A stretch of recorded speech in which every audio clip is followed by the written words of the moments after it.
Hello అండి, ఇవాల్టి రెసిపీలో వచ్చేసి టేస్టీగా గ్రేవీతో మటన్ కర్రీ ఎలా ప్రిపేర్ చేసుకోవాలో చూపిస్తాను. ఇది పూరీలోకైనా చపాతీలోకైనా రైస్లోకైనా చాలా టేస్టీగా ఉంటుంది.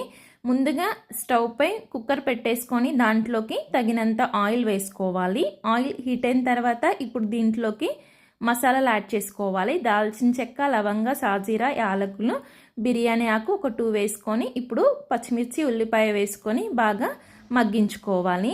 ఈ విధంగా మగ్గిపోయిన తర్వాత ఇప్పుడు దీంట్లోకి పసుపుని ఒక 1/2 టీ స్పూన్ వరకు, అల్లం వెల్లుల్లి పేస్ట్ని 1 టీ స్పూన్ వరకు వేసుకొని బాగా మిక్స్ చేసుకోవాలి. ఈ విధంగా మొత్తం కలిపేసుకున్న తర్వాత ఇప్పుడు దీంట్లోకి ఫ్రెష్గా కడిగేసి పెట్టుకున్న మటన్ యాడ్ చేసుకోవాలి. ఇక్కడ నేను 1/2 కేజీతో ప్రిపేర్ చేస్తున్నాను.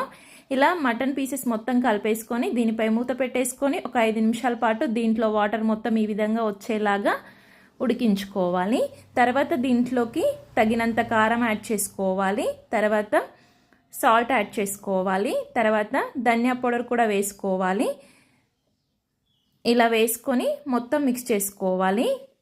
ఈ విధంగా మొత్తం కలిపేసుకున్న తర్వాత ఇప్పుడు దీనిపై మూత పెట్టేసుకొని ఇంకొక 5 నిమిషాలు మగ్గించుకున్న తర్వాత దీంట్లోకి ఎండు కొబ్బరి పౌడర్ని ఒక 1 టీ స్పూన్ వరకు యాడ్ చేసుకుంటే గ్రేవీ అనేది టేస్ట్తో పాటు చిక్కగా వస్తుంది.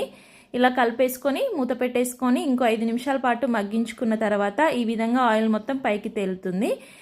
ఇప్పుడు దీంట్లోకి 1.5 గ్లాస్ వరకు చిన్న గ్లాస్ తోటి వాటర్ యాడ్ చేసుకోవాలి. గ్రేవీ కోసం పీస్ కూడా మెత్తగా ఉడకడానికి.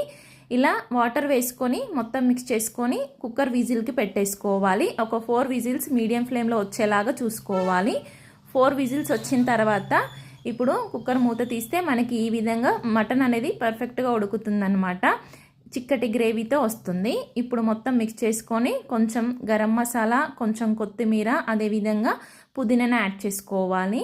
పుదీనా మటన్లో వేసుకుంటే ఫ్లేవర్ చాలా బాగుంటుంది. ఈ విధంగా మొత్తం మిక్స్ చేసుకొని స్టవ్ ఆఫ్ చేసుకొని సర్వ్ చేసుకుంటే సరిపోతుంది. టేస్టీ సింపుల్ గ్రేవీతో mutton curry ready. Thank you for watching friends.